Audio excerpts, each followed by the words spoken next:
encore une fois, ils se réfèrent constamment à la Bible. Oui. Donc ils ont fait ça. Exactement. Alors, même le pape se réfère à la Bible, mais pourtant c'est lui le plus grand des dissensions par rapport à la Bible. Voilà. Ça veut dire que la Bible, c'est pas la Bible qui est le problème, c'est ce que la Bible dit si les gens le font ou pas. Non, c'est ce que les gens en font, oui. Pas ceux qui font de la Bible, mais oui. ceux qu'ils font en général dans la politique mondiale ou dans la politique familiale ou nationale. Prenons le cas de l'homosexualité tout à l'heure. Dieu a dit par exemple qu'il faut dénoncer. Est-ce que tu es prêt à dénoncer? Dénoncer quoi? L'homosexualité. Non, pourquoi je dénonce les... C'est la même chose que les politiques aussi font, parce qu'ils ne voient pas la nécessité de faire telles choses. Donc dans sa vie, tu soutiens les politiques. Ça n'est pas comparable. Non, ça si tu le fais à un petit échelle. L'homosexualité, ça concerne des personnes comme vous et moi. Oui. Mais alors que l'invasion de l'Irak ou ce qui se passe en Syrie ou la Libye, on massacre des populations entières. Pour le cas de la Libye et le Liban, jusqu'à ce qui va aller dans le trône, Jérémie 51, on démolit des pays qui sont plus ou moins prospères, qui sont... Voilà. Mais c'est dans un intérêt économique et politique. Mais pour vous protéger, parce qu'ils font ça pour votre économie, pour que le moi, moi je protège ou je n'ai rien contre les homosexuels parce que je considère que c'est une personne comme moi, qu'elle a le droit de vivre la même vie, c'est tout, point. Mais Dieu dit que ça ne va pas plus loin. Dieu dit qu'il doit quitter cette voie-là. Est-ce que tu es prêt à dire à un homosexuel que Dieu n'aime pas ça, quitte la voie de l'homosexualité? Non, je n'ai pas à m'ingérer dans sa vie privée. De la même façon, vous devez dire aussi à l'État, effectivement. De la même raison, je ne suis pas d'accord que la France envahisse la Libye. Mais quand ils emmènent les richesses là où vous partagez ça, ils le font contre ma volonté. Mais moi, je ne vais pas dire à un homosexuel, écoute, il faut que tu changes de manière de vivre, tu ne dois plus être homosexuel. De quel droit je peux lui demander ça? Si Dieu te dit maintenant dans un songe d'aller dire aux homosexuels sur les radios, tu es prêt à aller dire en bravant la loi civile? De quoi? Si Dieu vient te parler lui-même, oui, d'aller maintenant dans la radio ici en Suisse, en France, pour prêcher contre l'homosexualité, est-ce que tu es prêt à aller? Tu vas lui dire que c'est la dernière fois qu'il te parle comme ça. Non, on va discuter. Vous allez discuter. Est-ce qu'on discute avec Dieu? J'ai pas peur, on accepte seulement son nom. Et il m'écoutera peut-être. Oui. Je pense qu'il est assez tolérant, clément, pour si c'est bien la personne ou le phénomène que vous dites, je pense que la personne m'écoutera. Il prendra 10 secondes pour m'écouter, pour entendre mes arguments. Oui, après quand tu finis de donner ton argument, il te dit ok, en fin de compte, je veux que tu fasses annoncer. Est-ce que tu es prêt à aller braver en disant homosexuel sur les radios européennes, en disant que nous avons fait changer de comportement? Je ne pense pas, non. Donc en fin de compte, tu n'as pas écouté Dieu, tu vas plutôt imposer ta point de vue à Dieu. Non, je ne vais rien dire du tout, je vais laisser vivre les gens comme ils ont envie de vivre. Et tu n'as donc pas écouté la parole? Ça dit que tu n'as pas écouté la parole de Dieu, tu as pris part. Mais je l'écoute par ailleurs, je ne l'écouterai pas sur ce point. Où c'est lui qui nous commande, c'est lui qui nous met Moi, il ne me commande pas. Ben oui, qu'est-ce que tu dis? Comment tu me l'as dit? C'est ça. C'est ça qui nous commande. Il a dit Dieu n'est pas son chef. Donne le souffle. Et quand il dit qu'il arrête ce souffle, il l'arrête et tu vas dans le sol. Non, il dit c'est un phénomène naturel. Il ne te commande pas. Dieu ne me commande pas. Ce que je fais, c'est parce que je ne sais pas si c'est Dieu qui me dit de faire ce que je fais quand je fais quelque chose qui est conforme avec ce qu'il écrit. Oui, tu es à l'aise. Tu es content. Je ne suis pas mécontent. Pourquoi je devrais être... Il y a des choses... Chaque personne, j'imagine, ça m'étonnerait qu'ici, le petit groupe qu'on est, il y a des personnes qui fassent tout comme il faut, et des personnes... Ils ne font pas tout entièrement comme il faut. Où il y a des personnes qui font des choses comme il faut, et des choses, ben, on en fera un petit peu les règles, comme ce qu'on a discuté avant. Oui. Bon, moi, on discute de ça avec Maryse assez souvent, et on n'est pas du tout d'accord sur ces 2-3 points, mais bon, après... Bon, est-ce que Christ est ton chef? Jésus-Christ. Je dirais que un soldat dans une armée, oui, quand il estime que l'ordre de son chef n'est pas conforme à ses convictions, il a le droit de ne pas les appliquer. Tout en passant dans à la cour martiale. Ça, c'est assez risque et péril. Tu comprends ce que ça implique alors? J'ai des bons exemples. Oui. Pendant la Première Guerre mondiale, il y a des soldats qui en ont eu marre de se faire tirer dessus, de participer à une boucherie. Ils ont déserté où ils ont dit à leurs camarades... Comme au Cameroun, actuellement, beaucoup de soldats... Voilà, il faut arrêter de se battre, ça sert à rien. Nous, on est des pauvres bêtes, les gens s'enrichissent sur notre dos. Voilà, on refuse de se battre. Donc... Là, on les a condamnés par contumace. On les a condamnés, on en a fusillé. Oui. Aujourd'hui, 100 ans plus tard, on commence à les réhabiliter. Oui, mais ils ne sont pas là. C'est leur nom qu'on réhabilite, ça ne fait rien. Donc, ils avaient quand même raison, puisque même 100 ans plus tard, on se donne la peine de les réhabiliter. Oui. Ce qui veut dire que ce qui était vrai à une époque ne l'est plus 100 ans plus tard. Absolument. Mais Dieu, lui, ne change pas. Je ne sais pas. Dieu peut peut-être aussi se tromper. Non, Dieu peut se tromper. Il a dit Dieu va revenir. Ah, je m'étais trompé au sujet de Au sujet de l'être humain. Je vais changer ce code. Ah, mais tu sais quand même que tu es trop Mais c'est avec toi qui va parler. Oui. Il parle avec tout le monde. Oui, mais c'est l'exemple qu'il a donné ici. Je pense que n'importe qui souhaite lui adresser la parole, il écoute. Tout à fait. J'en suis même convaincu. Mais si tu rencontres Dieu face à face, quelles sont les choses que tu vas lui dire d'échanger, par exemple? Qu'est-ce que je vais lui dire? Quelles sont les choses que tu vas lui dire? Parce qu'apparemment, il y a des choses dans la parole que tu n'aimerais pas entendre. Si tu rencontres Dieu lui-même face à face. Oui, la femme et son mari. Il faudrait être un peu plus tolérant avec les homosexuels, moins transigeant. Oui, donc que Dieu se calme trop un peu avec les homosexuels. Même quand ça touche ta maison, ta propre chair, homosexuel. Écoute, j'attendrai de voir si un jour le cas se pose, j'attends de voir comment je vais réagir. Je ne peux pas te le dire en avance. Tu ne vas même pas bien réagir parce que pour l'instant tu attends de tes fils qui te ramènent des femmes et de te fonder la famille comme tes fils sont en train de le faire, comme toi tu as fait.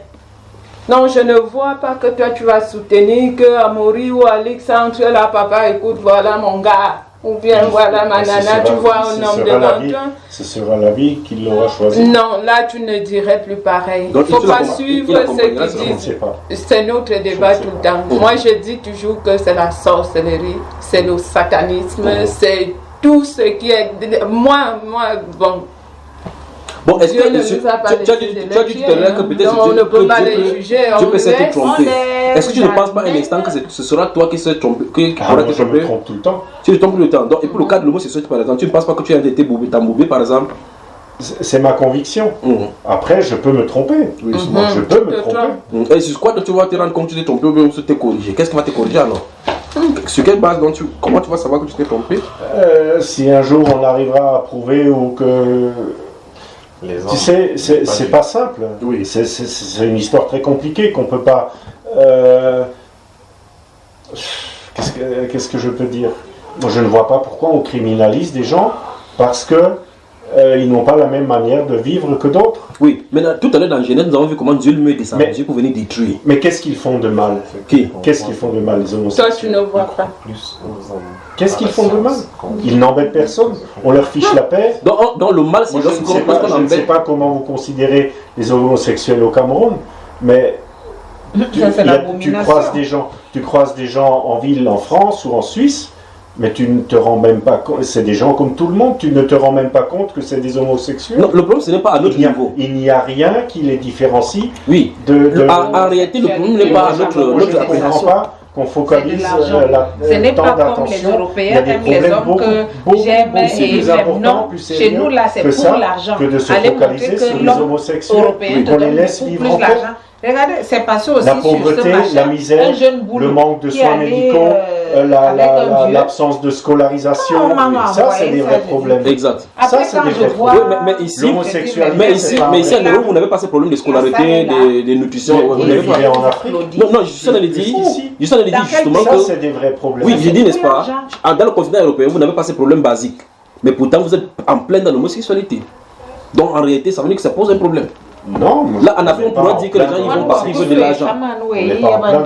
En réalité Dieu ne nous demande pas de regarder les homosexuels d'une façon, c'est la façon dont Dieu regarde. Mais ça c'est quand c'est ça, c'est quand quand tu te mets du point de vue de la Bible. Maman, voici ma copine. Quand tu te mets du point de vue de la société civile, il y a des problèmes qui sont beaucoup plus urgents à traiter que ça. Oui. Et c'est même pas un problème à traiter. Pour moi, ce n'est pas un problème. Mais Dieu, lui, voit qu'il y a un problème. Il y a un problème grave parce qu'il a appelé ça crime au-dessus du viol. Je ne vis pas dans la... Mais c'est un crime. Je ne vis pas dans la Bible.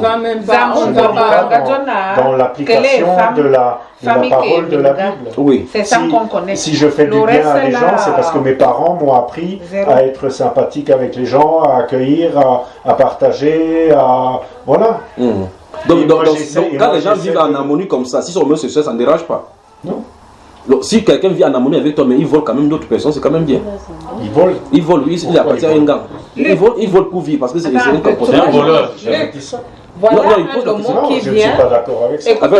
Un homosexuel n'est pas... Mais arrêtez donc. Non, je sais pas. Un homosexuel n'est pas comparé avec un voleur. Non, et une prostituée alors. C'est pas ça. Je dis, écoute un peu, si un homosexuel, deux hommes entrent ici aujourd'hui, ils sont mariés et femmes, ou hommes et hommes.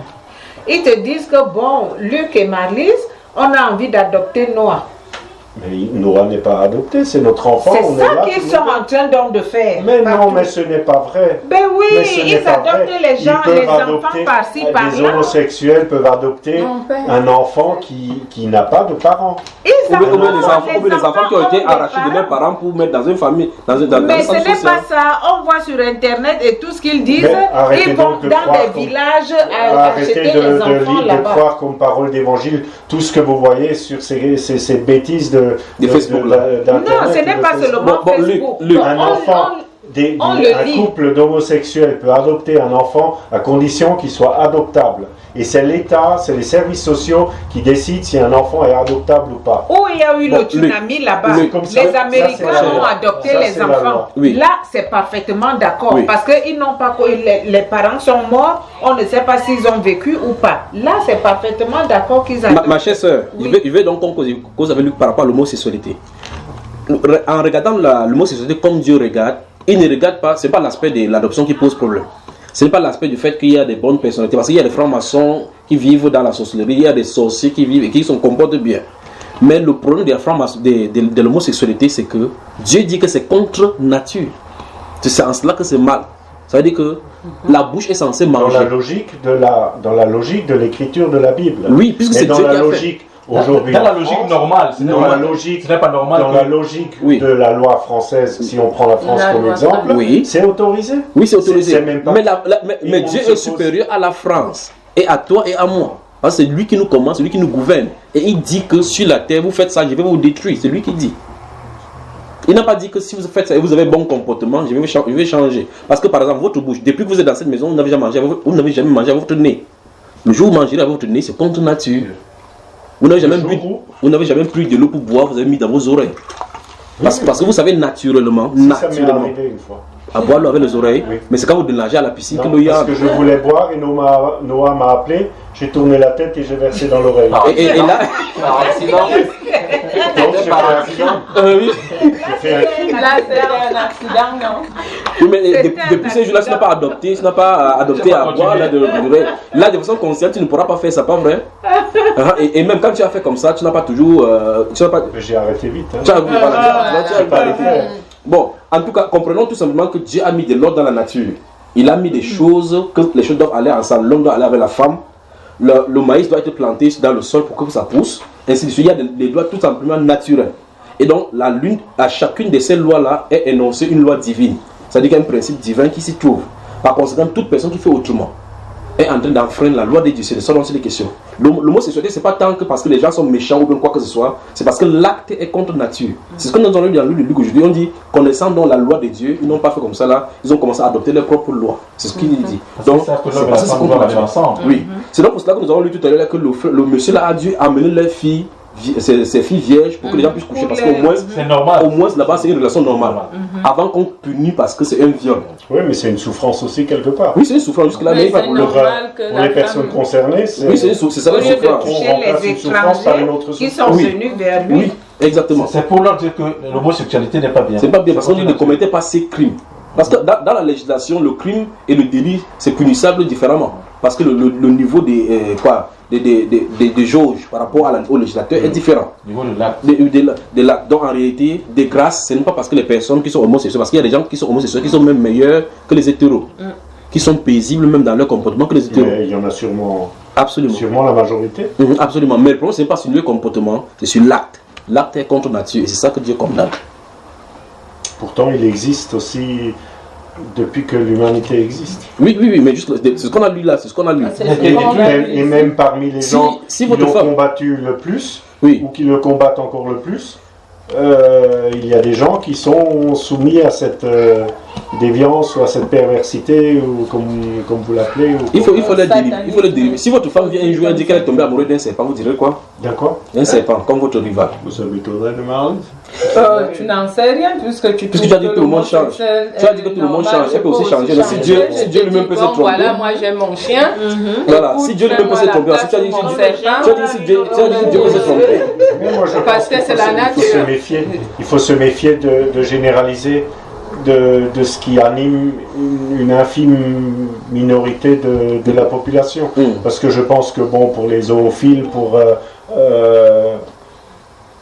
il y a très peu de gens qui font ça. Et souvent, ils se retrouvent dans des espaces fermés qui leur sont réservés, ou parce qu'ils se méfient aussi bien de l'extérieur que de l'intérieur. Donc, voilà. Mais elle peut arriver, je dis qu'ils sont des sentis dans les sensations, d'ailleurs, qu'ils sont attirés par les animaux. Mais tu dois la guider maintenant pour que l'animal, le serpent, soit un dérival aussi. Non, laisse la femme tranquillement. Une femme que je viens. Non, j'ai touché l'animal. Je trouve qu'il y a des problèmes beaucoup plus importants pour lesquels il faudrait se mobiliser. Ça, c'est très important. Non, mais ça veut dire que si elle vient donc en disant qu'elle est tombée amoureuse d'un serpent, tu diras qu'après le serpent à la maison, vous avez votre chambre là-bas. On verra. C'est mon sait. Si je suis plus fort que lui. Si c'est une couleuvre, ça va. Si c'est un boa. Tout ça, c'est serpent. Si elle touche avec le serpent, tu accepterais de coucher encore avec elle? Ah non. Pourquoi? On ne fait pas n'importe quoi. C'est de ça dont on parle. Mais pourquoi tu n'accepterais pas qu'elle couche avec le serpent? C'est de ça qu'on parle. On ne parle pas de ça. Parce que c'est contre nature. Regarde. C'est contre nature, non? Regardez. Voici ce que la Bible déclare. J'ai lu le livre des Lévitique, chapitre 18, là. Regardez. Verset 23 dit: tu ne coucheras point avec une bête.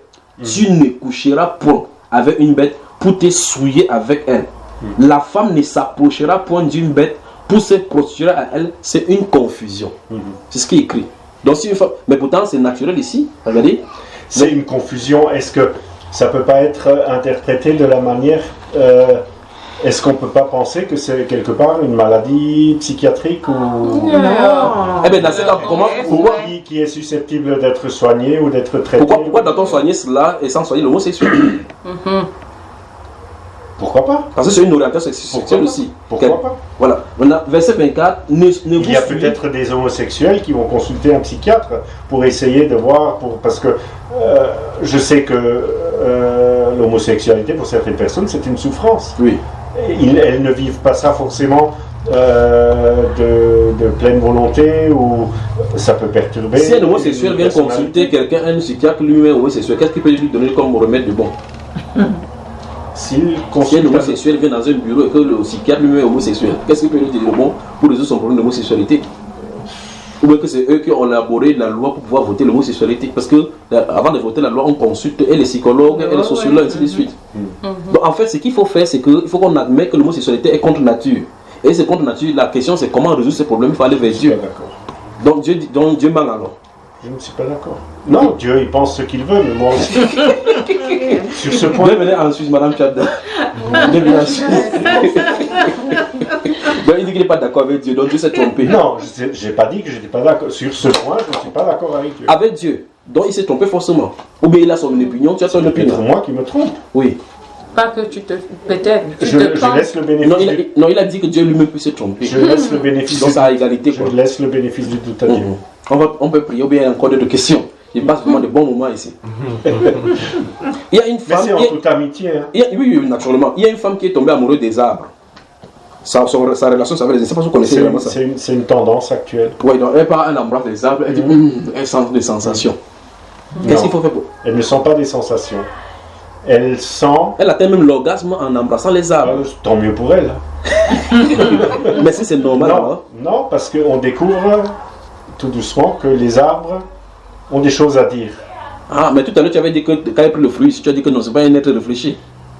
Mais l'arbre, c'est un fruit qui est coupé. De l'arbre. Mais les arbres... Comme nous, ensuite, nous produisons des enfants. C'est leurs enfants. Non. Et l'arbre commence à avoir des expressions et des choses à dire. Et pas dire ça à la femme. Non, les arbres dégagent des vibrations. Les arbres dégagent de la force. Les arbres dégagent une ambiance. Et au point d'orienter ça vers la sexualité. Et je crois qu'en Afrique, vous êtes bien placé pour comprendre ce genre de choses. Oui, les sorciers utilisent ça pour pouvoir faire des choses. Pourquoi pas? Il faut les délivrer aussi. Et pourquoi pas? Les sorciers, les animistes ont existé en Afrique avant qu'il y ait la religion chrétienne. Oui, mais il faut les délivrer. C'est la preuve qu'il faut les délivrer. Parce qu'ils ont été là avant. Ils sont quand même possesseurs d'énormément de connaissances. Exactement. Qui permettent de soulager des maladies, d'aider les gens. Exactement. Et des connaissances qu'on ignore. Exactement. Qu'on ignore consciemment. Oui. Ou qu'on redécouvre dans un but commercial. Exact. Dans la pharmacopée, ainsi de suite. Voilà. Mais Dieu dit que ça c'est démoniaque. Non. Parce que la connaissance là ne vient pas du Père des Lumières, avec qui il n'y a point de variation ni ombre. Quand tu dis que la nature c'est la création de Dieu, oui. Donc il donne à l'homme de pouvoir profiter d'une nature. La nature propose tous les remèdes à tous les maux que les gens peuvent avoir. Donc Dieu a créé la nature telle que la l'homme et la femme. Aux hommes de prélever sur la nature ce qui leur permet de vivre normalement, de guérir des maladies. Une fois de plus, c'est l'esprit qui leur donne ces connaissances qui pose problème. Un peu comme dans le cas de nos sexualités. Dieu a fait l'homme et la femme qui vont ensemble.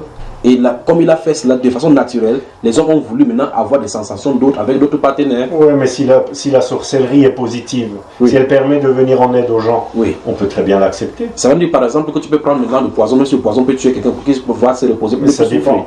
Oui. Mais tu auras quand même tué. Mais ça dépend du dosage. Tous les produits sont bons ou mauvais. C'est selon le dosage. Mais c'est vrai, c'est une vérité chimique. En tout cas, justement, en anglais, on appelle les remèdes poison. Parce qu'en réalité, normalement, les médicaments sont les poisons normalement. On empoisonne un peu ton corps à un certain niveau de toxicologie pour pouvoir envoûter ton corps. Mais ce que ça me dit, c'est que Dieu a fait des choses. La Bible déclare que tout bienséance, tout ce qu'on veut faire de bien, doivent provenir de Dieu. Le problème, c'est que toi-même, tu viens de l'affirmer qu'avant que la religion ne vienne en Afrique, il y avait des animistes là-bas qui avaient des pouvoirs. La question, c'est qui leur avait donné des connaissances. Qui connaît des connaissances, je m'appelle, des connaissances mystiques et métaphysiques. Qui leur a donné ces connaissances-là sans Dieu, parce qu'on admet que Dieu est venu avec ceci. Bien, ils ont dû les acquérir à la suite d'expériences, parce qu'il y a une tradition orale, parce que ils sont griots ou sorciers de père en fils ou ainsi de suite. Mais le problème, c'est qu'il y a les Indiens d'Amérique, ça se passe comme Justement, parce que si c'est pas Dieu qui leur a donné cela, forcément, ça vient de son ennemi. Non. Ils l'ont découvert. Comment ça? Comment on peut découvrir l'esprit alors qu'on on a découvert des médicaments un petit peu par hasard. L'aspirine, c'est une découverte au hasard. Oui. Le champignon qui donne le goût au fromage Roquefort, on l'a découvert par hasard. Oui.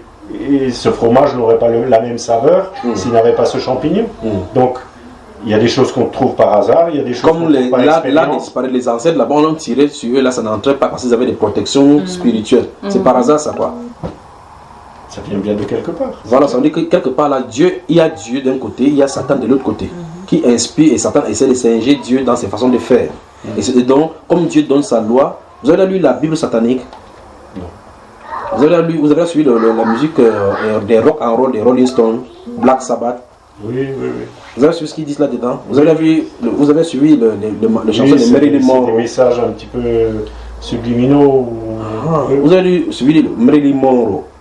Le titre de son album Antichrist Superstar. Oui, effectivement, exactement ce qu'il dit là-bas. Comment il dit cet album, si je le dois à Satan pour pouvoir le remercier. Mais c'est des gens qui essaient d'accaparer la notion de Satan. Mais ils disent qu'ils servent Satan clairement. Et ces gens, Dieu ne refuse pas l'existence de Satan. C'est un combat perpétuel. Ça veut dire que là où il y a l'absence de Dieu, forcément il y a Satan. Non, pas forcément. Non. Il n'y a ni l'un ni l'autre, ni Dieu ni maître. Donc ça veut dire qu'il y a un territoire neutre alors? Oui, bien sûr. Il y a des no man's land partout. On est en Suisse. Oui. C'est un pays neutre. Oui, mais tu m'as mis qu'il y a des zones où il y a la sorcellerie. Que Dieu vous bénisse. Il y en a partout. Il y en a partout. Donc, et chaque endroit où il y a, comme maintenant dans cette maison, c'est peut-être votre voisin ou bien d'en bas, est un sorcier.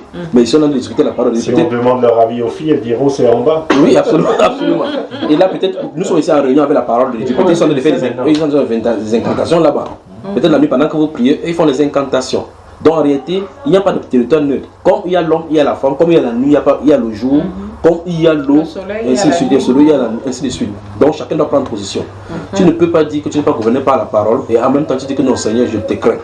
Parce qu'il a dit celui qui craint doit garder sa parole.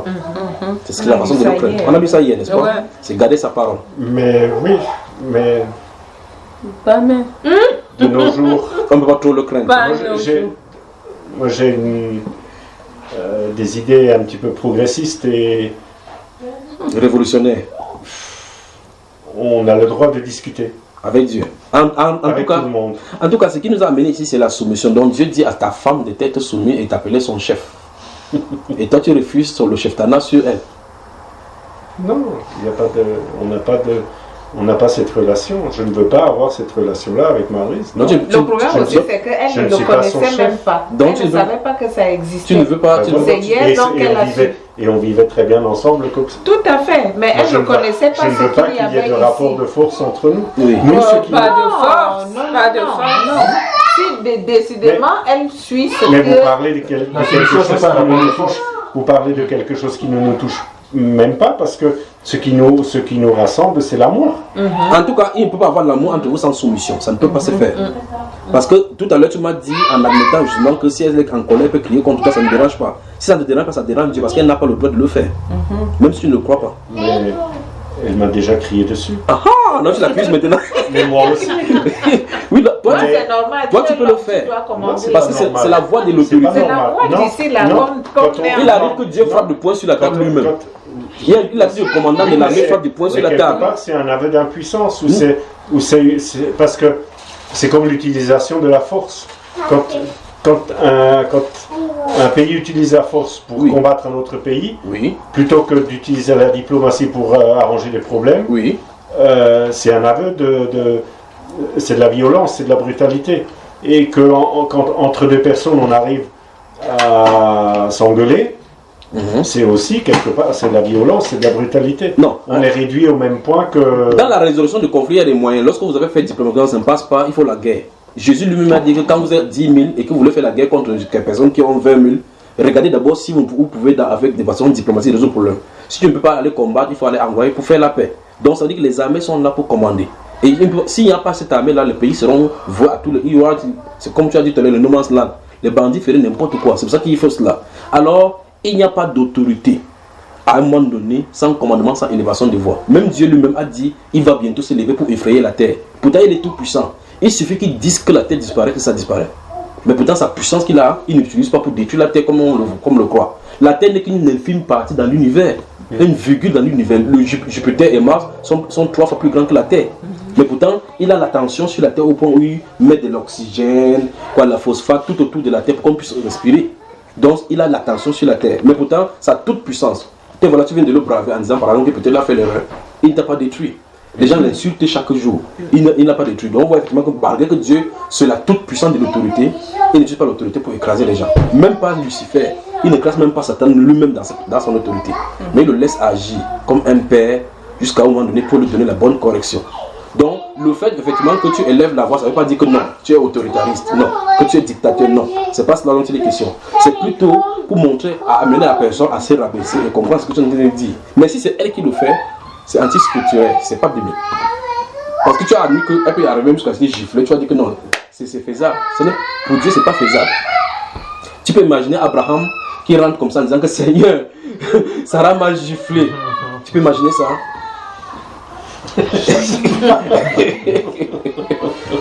Donc, la Bible déclare qu'elle doit se soumettre à toi et toi, tu dois l'aimer. Ça veut dire que si tu sors, même si n'importe quelle fille africaine te tourne les reins comme ça, tu dois savoir que j'ai ma liste, point final. Donc, mais elles l'ont déjà fait. Pourquoi tu les accuses? Parce que je suis toujours là. Je suis toujours là. C'est même moi parfois qui lui dit que... que met les yeux. Oui, adjoint Noubira, donc viens là. Tu veux venir sur mes genoux? Tu vas aller. Voilà, que le Seigneur vous bénisse, que le Seigneur vous bénisse, que le Seigneur vous bénisse. Que le Seigneur vous bénisse. S'il n'y a plus de questions, on prie alors. Tu as une question, Noah? Non, on veut jouer. Tu veux jouer avec ton papa? Oui. Non, hein, on a dit qu'il y a la fossile, il y a la folie, il y a le bâton, d'accord? Ici. Oui. Voilà, lui là, dis ça. Le bâton, tu sais que c'est, on va taper sur les fesses. Quand maman doit se l'occuper. Vous voyez les enseignements comme la Bible donne. Normalement, si la société adoptait la Bible comme modèle de gouvernance, on n'aurait pas de problème. Exactement. Mais tôt ou tard, on aura la théocratie sur la terre. Sur toute la terre de façon universelle. Oui, parce que les gens qui vont appliquer ça, c'est des humains. Absolument. Peut-être tu seras partie de ce gouvernement-là. Non, je pense pas. Pourquoi tu ne veux pas être le royaume de Dieu? Tu ne veux pas le royaume de Dieu? Non. C'est pour ça que Jésus est venu. Non, je ne veux pas le... Non. Tu ne veux pas le royaume de Dieu? Tu ne veux pas le royaume de Dieu? Non. Tu veux quel royaume alors? Rien du tout. Je veux que... comment expliquer ça? Tu veux le royaume de Sarkozy? Le royaume de la terre? Non. Quand Jésus est venu, il a dit repentez-vous parce que le royaume de Dieu pour moi, c'est quelque chose d'abstrait. Donc ça ne doit pas s'implémenter. Est-ce que sur la terre, il n'y aura pas de ce royaume-là positionné? Donc ça veut dire que Dieu continue à nous laisser. Non, parce que ce sera le royaume de quelques-uns. Oui. Parce que les musulmans réclameront la même chose. Non, il n'a pas dit le royaume des chrétiens, il a dit le royaume des dieux. Les hindouistes réclameront la même chose. Non, j'ai dit, Dieu dit il y aura le royaume des dieux. C'est lui qui sera roi et il va commander sur la terre. Et par conséquent, les êtres humains seront là comme ses sujets. Samira, Papa Post. Hop. Il veut jouer avec son papa. Mais il pleure. Il faut que son père... C'est parce que Samira a refusé de faire ce que... Et c'est pour ça qu'elle vient chercher papa. Maintenant, le but de tout ce qu'on a de faire ici dans la Bible, le but de l'annonce de cette Bible, c'est en réalité, c'est pour ces royaumes-là. Pour dire bientôt le gouvernement du monde va passer. Il n'y aura plus de président partout, comme nous voyons là-bas, la démocratie en Alors qu'est-ce qu'il attend? Il attend donc que les gens se répandent pour se préparer pour ces royaumes. Il faut que combien de gens souffrent, il faut que combien de gens meurent, il faut que combien de gens s'entretuent pour arriver à ça. Oui, mais de toute façon, on doit y arriver. C'est un projet que lui là. Qu'est-ce qu'il fait, Dieu? Il accepte tout ce qui se passe? Tu imagines qu'avec les pensées que tu avais là, si à cela 2 jours, son royaume était établi, tu ne devais pas être parmi. Pourquoi? Parce qu'il a dit qu'ils prennent patience, ne voudront pas que les gens périssent, mais que les gens amènent à la repentance. Parce qu'il y a des gens comme toi, comme ça, qui ont des pensées là, qu'on n'aura pas encore annoncé ces royaumes-là. Il va falloir qu'on leur annonce pour qu'ils puissent entendre ça, changer de mentalité et venir la repentance. Donc tu es invité à ces royaumes-là. Tu viens? J'ai une petite chance. Oui, c'est pour ça que tu es là. Tu peux accepter le royaume. Donc Jésus a dit repentez-vous. Les cartes sont dans ton camp. Oui, les cartes sont dans ton camp maintenant. Regardez, je prends la prédication de Jésus dans le livre de Luc. Toujours Luc là. Luc chapitre 3 toujours. Je lis là rapidement.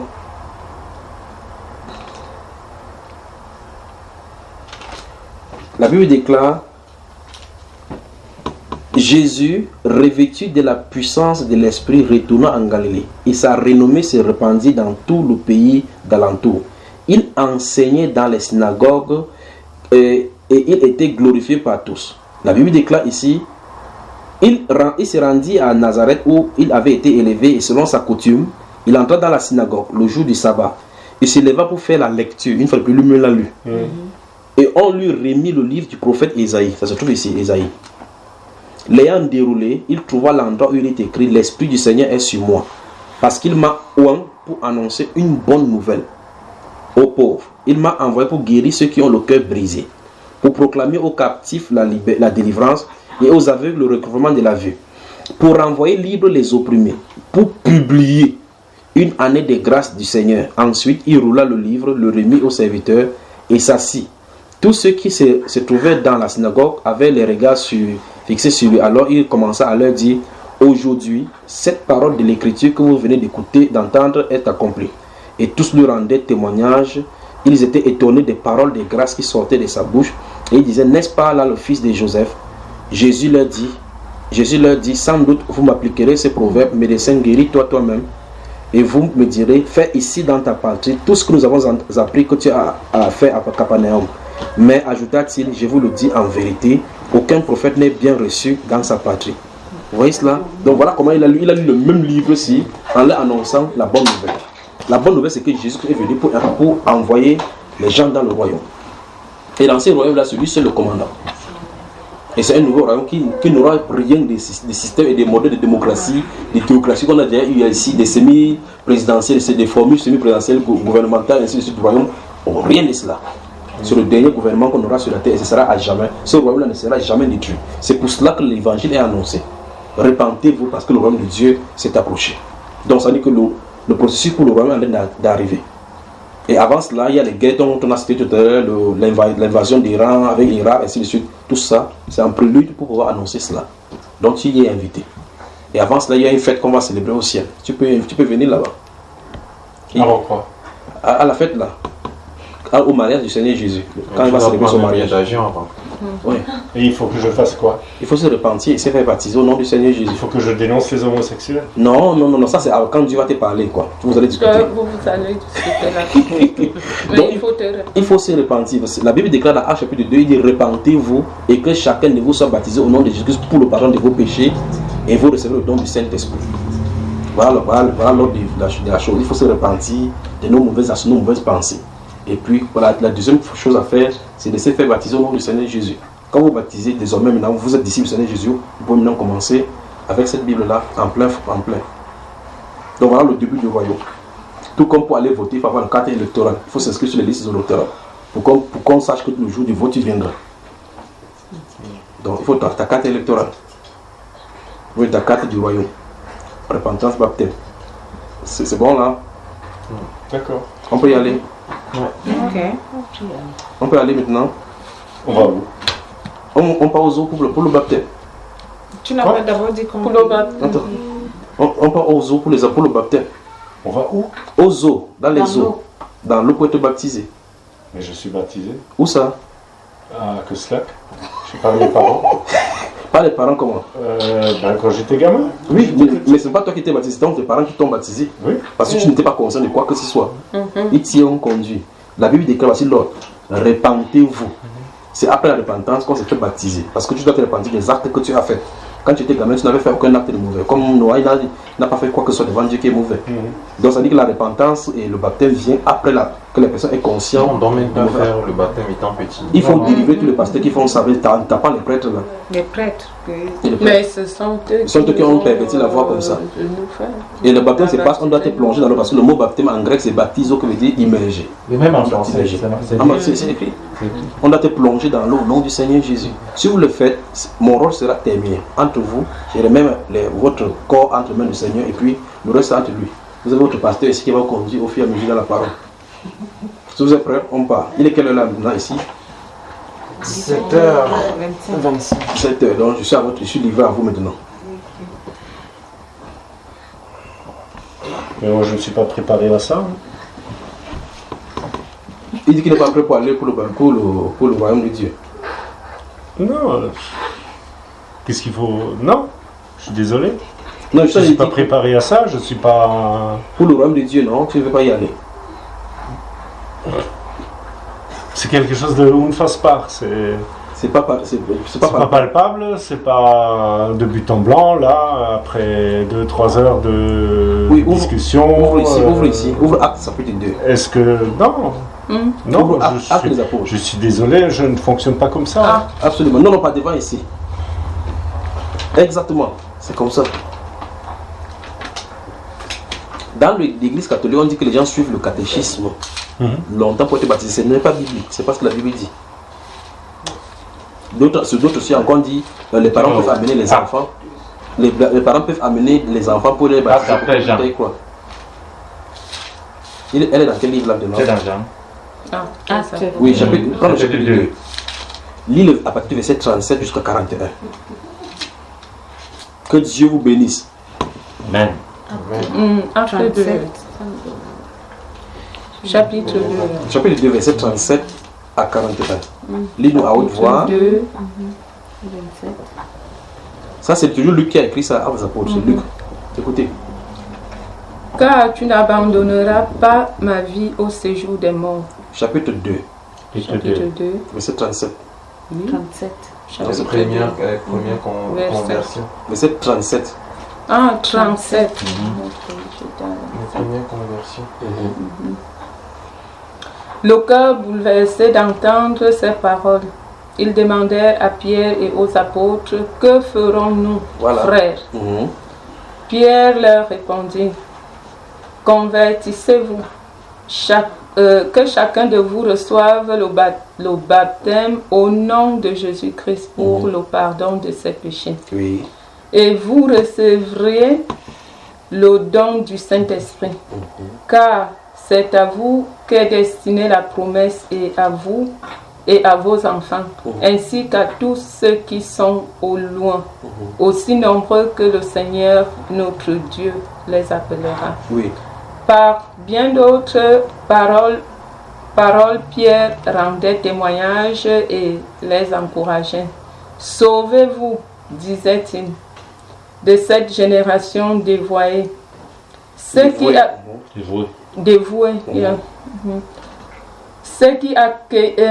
accueillirent sa parole reçurent le baptême. Et il y eut environ 3000 personnes ce jour-là qui se joignirent à eux. Donc Pierre leur a dit que c'est grave, les générations c'est très grave, sauvez-vous. On dit ceux qui ont accueilli sa parole, dans votre version, on dit ceux qui acceptaient sa parole furent baptisés. 3000 personnes ont accepté. Donc de but en blanc, ils ont accepté. Pourtant ceux-ci même c'était même très grave parce qu'ils venaient des pays étrangers pour aller à Jérusalem. Alors qu'est-ce que ceux-ci ont eu de particulier? Pourquoi ce déclic-ci? Parce qu'ils ont compris dans quel contexte ils vivaient et dans quelle situation ils vivaient, comment ils avaient mal à partir avec le Seigneur au cas où ils ne se repentaient pas. Et qu'est-ce qui se passe si on ne se repent pas? Tu ne seras pas dans le royaume. Ça lui est égal. Oui, ça lui est égal. Lui, il peut faire l'enfer. Tu es sûr? C'est ça qu'il a dit. Est-ce que tu penses qu'il a dit qu'il va aller en enfer? Il dit qu'il ne veut pas aller en enfer. Est-ce que l'enfer existe? Voilà encore le père des manches. Est-ce que l'enfer existe? On lit là-bas. C'est quoi? C'est l'enfer de Dante? C'est l'enfer de qui? Non? Donc ça n'existe pas alors. Pour lui. Et le paradis alors, le paradis existe. Et si l'enfer n'existe pas, le paradis, est-ce que quelqu'un est revenu pour dire que ça existait? Luc chapitre 16, allons-y. Prenons Luc. Luc chapitre 16. Non, je suis désolé. Tu reviens après. Je suis désolé, c'est pas comme ça que ça fonctionne. Enfin, pas chez moi en tout cas. Il dit ça ne fonctionne pas comme ça. Non. Ça, c'est mon frère Luc. Non, il faut autre chose. Mais c'est combien? À partir de cette tu reviens quand même, reviens beaucoup. Tu es dans Luc. Non, l'autre. Reviens ça, c'est quoi là? Ouvre encore même bien là. Mais c'est là non? Tu y es. Chapitre 16. Je cherche encore. Luc chapitre 16. Oui. C'est bien. D'accord. 17. Alors voilà. La parole de Dieu. Allons-y. Lisons le verset 19 jusqu'au verset 31. Tu lis à voix pour que ton mari puisse entendre. Il a posé la question, est-ce que l'enfer existe? Et il a posé la question, y a-t-il quelqu'un qui devait partir et est revenu? Lisons. Parole de riche. Et celui qui avait écrit, c'est Luc. Il y avait un homme riche qui s'habillait de pourpre et de linge fin, qui faisait chaque jour de brillants festins. Un pauvre du nom Lazare gisait couvert d'ulcères au porche de sa demeure. Moi j'ai Porsche ici. C'est la marque des voitures là, oui. Il avait la marque des voitures dans sa porte quoi. Il aurait bien voulu se rassasier de ce qui tombait de la table du riche. Mais c'était plutôt les chiens qui venaient lécher ses ulcères. Or le pauvre mourut et fut emporté par les anges aux côtés d'Abraham. Le riche mourut aussi et fut enterré au séjour des morts. Comme il était à la torture, il leva les yeux et vit de loin Abraham avec Lazare à ses côtés. Alors il s'écria, « Abraham, mon père, aie pitié de moi et envoie Lazare tremper le bout de son doigt dans l'eau pour me rafraîchir la langue, car je souffre le supplice dans ces flammes. » Comment? Attends, on a dit qu'on l'a enterré dans la tombe. Il y a des flammes de feu dans les tombes. De quoi? Les flammes de feu, il dit qu'il souffre de supplices dans la tombe. Comment on enterre quelqu'un dans le cercueil? Peut-être dans le cercueil on avait mis le feu, son cercueil dans le feu quoi. Mais en tout temps, comment il va crier alors qu'il est déjà mort? Il est dans les enfers. C'est dans le livre de Luc. Parce que je ne peux pas l'expliquer. Parce qu'on a dit, le scénario montre ça arrive qu'on enterre des gens qui ne soient pas morts. Ah, c'est pour ça qu'il criait. Évidemment. Mais on a dit qu'il a levé les yeux, il a vu l'autre qui était amené par les anges, le sang d'Abraham. Qui était à côté. Mais si on est dans la tombe et qu'on est fermé justement là-bas, est-ce qu'on peut voir l'extérieur? Mais étant là-bas, le feu le brûlait au point où... Mais je ne sais pas si on peut prendre ça au pied de la lettre ou si c'est une manière imagée de montrer quelque chose. Ou... Bon, dans ce cas, quelle est la chose qu'il a voulu montrer alors? Ah, je ne sais pas. C'est ça qui contient dans les réponses à la question de l'enfer. Continuons. Je souffre le supplice dans cette flamme. Je souffre le supplice dans cette flamme. Abraham lui dit, mon enfant, souviens-toi que tu as reçu ton bonheur durant ta vie.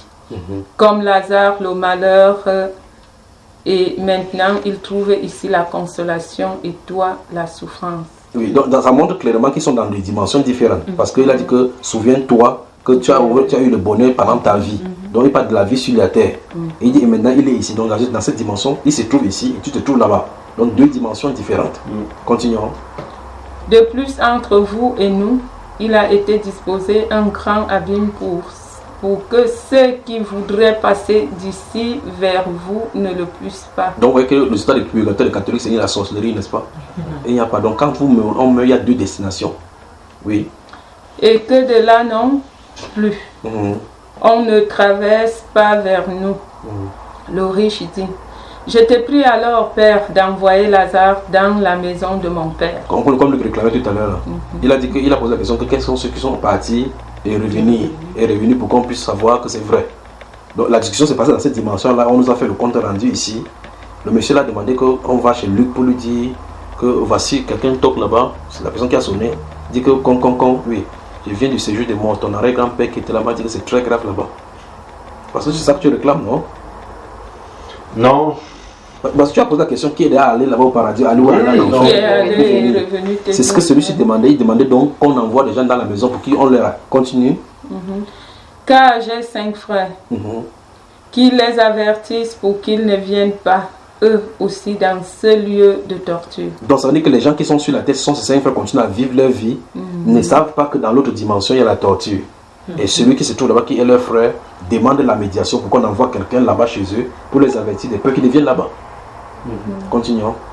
Abraham lui dit, ils ont Moïse et les prophètes, qu'ils les écoutent.